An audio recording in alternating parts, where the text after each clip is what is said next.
Tour Talk. Super Bowl week, PGA Tour, Super Bowl week, Super Bowl squares for the Detroit Youth Classic. Pick your squares, donation to our GoFundMe to help support youth golf in Detroit. Super Bowl, score a touchdown, win the game. Tom Brady days. Get it, please. Ready? All right, guys.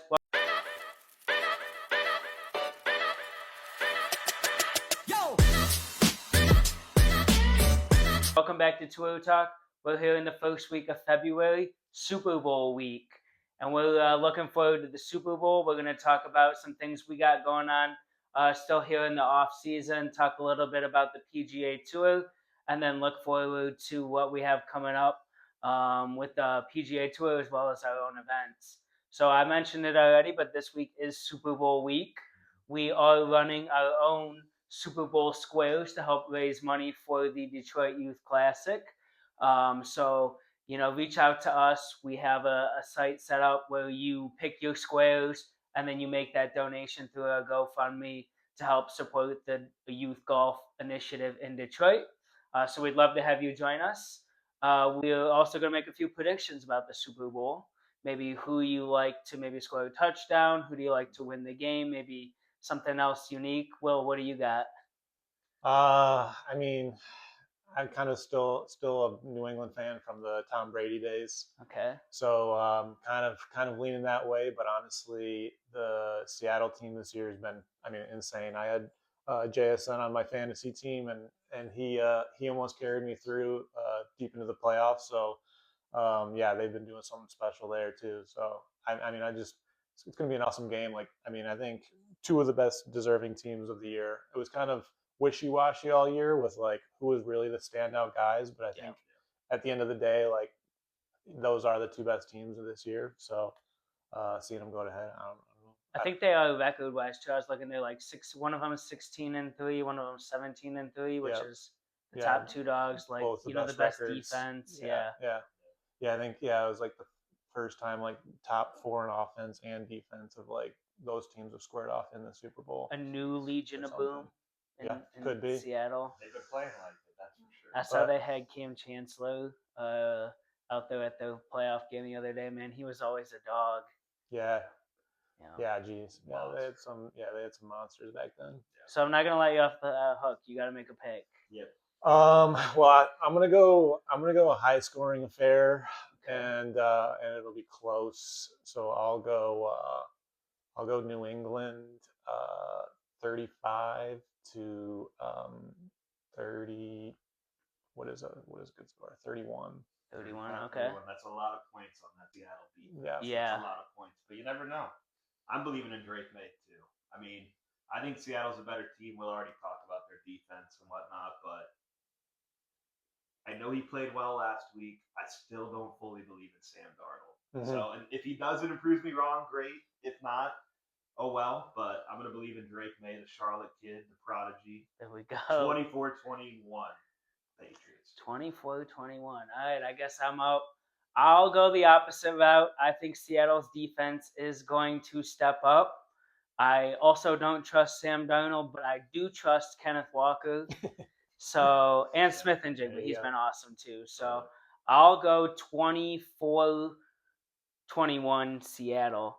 And one that I always think is interesting is there going to be a player other than a quarterback to throw a pass? It's usually over under half, so there's at least one other person. Mm-hmm. I do think somebody will. I think you could see a Cooper Kupp. I think you could see a tight end throw a pass. So I think that could be an interesting prop. Have to do our homework on who's got the arm, who was a quarterback in high school or something, and they're sleeping on that play or something. It's usually a lot of these guys too because they were the best person on their team. Yeah, and there's no way to predict it. Who would have thought the Philly special would happen? Right. So I would say no, I don't see it happening, but Philly special, I didn't see it. You got to pull out something special. Yeah, so big time. Yeah, should be a good game though. So we got that coming up. We also have a couple other initiatives that we're running to help raise money for the Youth Classic. Adam, you want to tell us about the couple ones that we got coming up? Yeah, a couple more initiatives coming up we want you guys to all take a part of. Ultimately, it benefits the kids, and you can win some money too. So we obviously have the Super Bowl squares, which Andy talked about, but Two of the other things that we have coming up, just to put on your radar, we'll be sending out reminders as we have March Madness right around the corner. So we'll have a March Madness pool for brackets. I think you can enter multiple times if you want, but we had a pretty good turnout last year, hoping to get another good turnout this year. And then the other big one is, we'll talk a little bit more about PGA later in the show, but the Masters is right around the corner, honestly. Coming up. So we'll do, last year was our first time trying a Masters pool. Yep.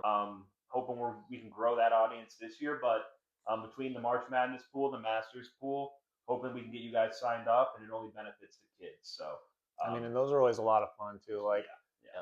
money aside, like I would make a bracket just to have one. Like, it gets you so involved in the tournament, and like you're just every day you're like checking it every game. It's like fingers crossed of that, like, that upset that you picked or whatever, like they pull it off or something. And, So and even the Masters, like similar to that, like if you're listening to this right now, you have the Masters on Thursday morning on your laptop.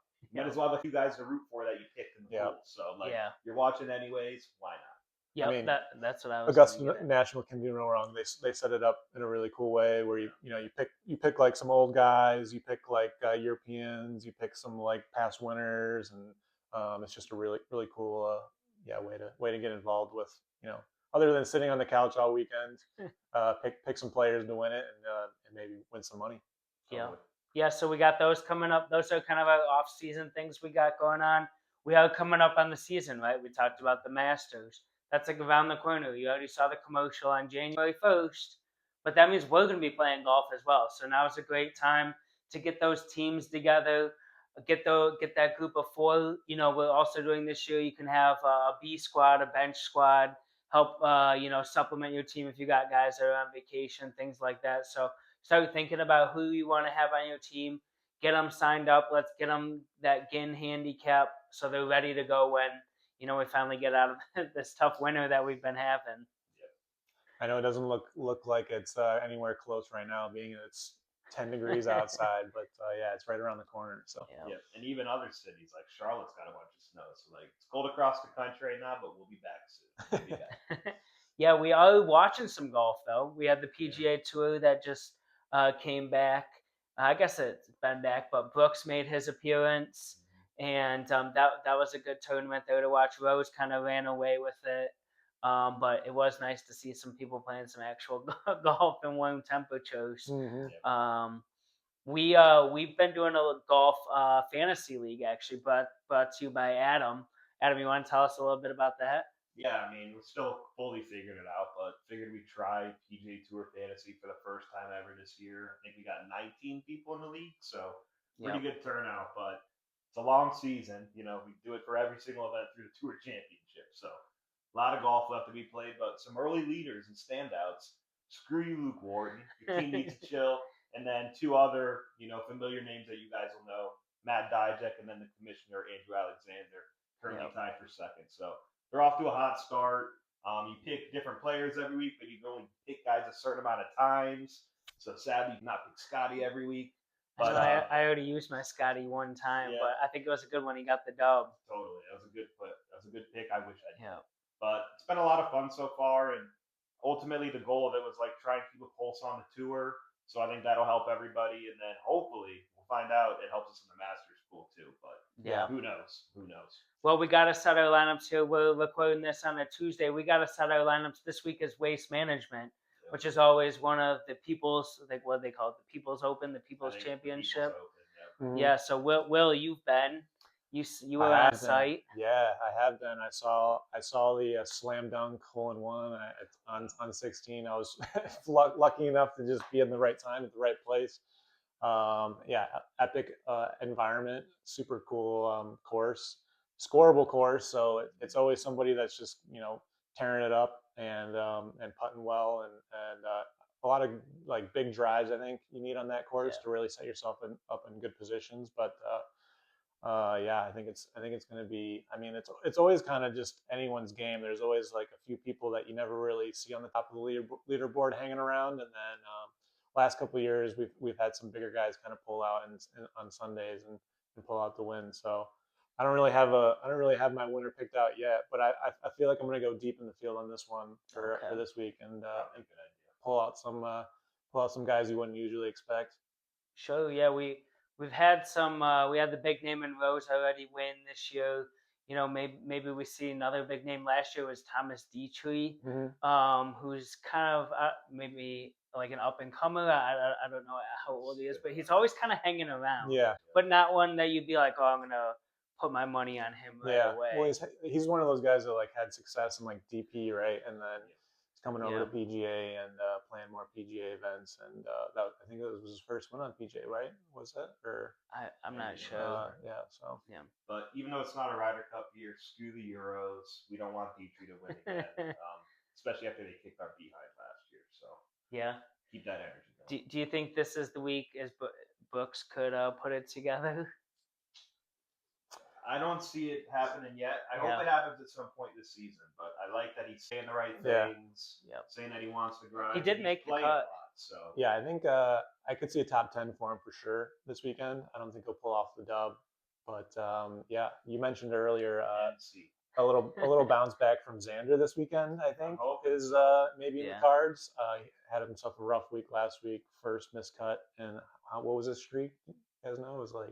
Up to, I think, like 70 plus or something. I don't even think it was halfway to Tiger's. No, yeah, he had a long way to go, crazy, but yeah. So maybe he comes back and with a vengeance and pulls off the full turnaround there. Would be cool. He's my captain this week. Come on. Yeah, I would like to see Morikawa kind of get back in that winner's circle.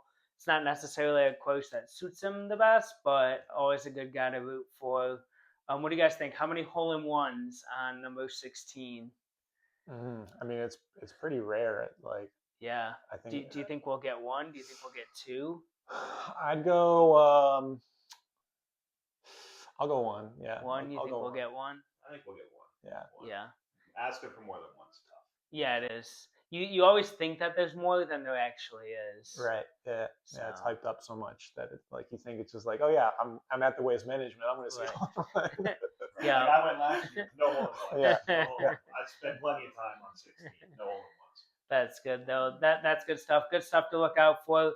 On the other tour, Live Golf is back, and they are getting world golf ranking points now. So that's fresh out of the news there. But only if they finish in the top 10 was what I saw. So kind of a happy medium, maybe. I don't know. Liv released a statement. They didn't seem too happy about it, but it's a step in the right direction, I guess. Yeah. Do you guys have any thoughts on it? I mean, it's good to reward the people that are playing well, but why not just give it for all, I guess? I don't know. Yeah. I mean, I feel like it was deserved. I think they're still playing competitive golf, and yeah, I think they if they performing well, and yeah, they deserve the points to go along with that. So yeah, I get like the top 10 thing because yeah, I don't think you want to just be handing them out and giving opportunities to people that at the end of the day they still did leave like the tour, and so I think giving it to the people who are playing well at Live makes sense. But yeah, I feel like it's a good compromise. They still only play 3 rounds. There's still no cut, so like that stuff at the OWGR either way.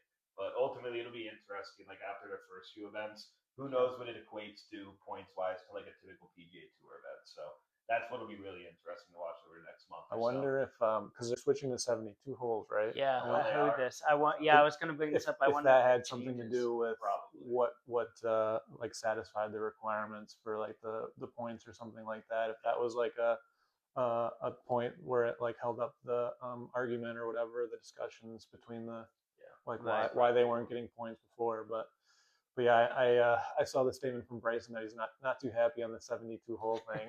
I did see this too. I'm very interested to see if he sticks with it. I think he's only under contract through the end of this year. I mean, we kind of talked about this in the past. It'd be interesting to see him with his YouTube channel if he comes back to the tour, how that all works out. But I don't know. Them getting the world golf ranking points seems like a step in the right direction towards keeping some of these people. Maybe even if not Bryson, maybe they keep a Rahm and they keep a Cam Smith, something else to kind of keep them going. But you mentioned Liv is back and like keeping people. One other person they didn't keep, Patty Reed's back on the PGA Tour. Not yet. One more year on Liv, I think, right? Is it? I thought he was Is back he done now. with No, Liv? I think he's done with He's Liv, playing yeah. DP World Tour. I don't know if he's back on the PGA Yeah, Tour, I think but he's done everyone's with Liv. favorite villain is back. He's a beast. We need Yeah. more of that juice on the PGA Tour. So I think it'll be a good move. He'll cheat again at some point. It'll be great for everybody. Yeah. But what I'm excited to see is I think that dude is good enough. Totally should be on our Ryder Cup team 2 years from now. But Yeah. all Just the politics, his wife, how it ended, I think he has to qualify in points to make it. Just to fuck with them. Yeah. Get in the heads. He's definitely that kind of guy. Captain America. Yeah, made for those kind of moments for sure. But yeah. We'll have to brush up on the rules That would before be we're wild. watching him play. Hey, see what he's up to. Ryder Cup. It's okay. It's okay. That would be wild. They always talk about it being the boys' club, but man, if he got in on points alone, they can't keep him out. No. That would be wild. And he's been good. Like I think he top 10 3 of the 4 majors last year. Like he's been good. So didn't he win the DP Tour the event? I think he played and I think he won it. I think he won one of them, and then he lost in a playoff last week too. So there you go. Yeah. So he's playing some good golf. Yeah. Really good golf. Yep. So it'd be good to have P. Reed back in the mix. Hopefully, like with him and Kepka coming back, hopefully we get Rob and Bryson at some point too. But, yeah, I feel like I don't know, just the way that Bryson's been talking, it seems like he's kind of like 1 foot out the door. Yeah. I know Rom, like in that interview where they all stated their intentions to stay, like he sounded more adamant about what Liv is doing, but Bryson the whole time it sounded a little more unsure. So Bryson could also go ask for like $500 million. Yeah, like, it could also just be you kind know? of like a negotiating tactic, Yeah. like, hey, nah, you guys aren't really like holding up to what I signed up for anymore. Yeah. Pay me more and I'll stay. He could become like a top 5 richest American just playing on the Live Golf Tour. They got unlimited money over there, but he needs a taller house to shoot over for his hole-in-one challenge. That's true. Put another addition on. I think that wraps it up here, guys. We got a lot of interesting stuff coming up here still in the off season. Lots of good golf on the PGA Tour that we're going to be checking out. Other sports as well. Like keep us in mind for that March Madness bracket. Follow us for the Masters. You know you're going to be watching. Let's play a little golf through the app, and if you like it, maybe we do fantasy golf next year. You can join us on that. Get your feet wet on that. And we look forward to having you guys out this year for our events as well. Get those teams signed up, and we'll see you right around the corner for some golf. And let us know who you got for the Super Bowl and sign up for our Super Bowl squares. Yep. See you guys. See you.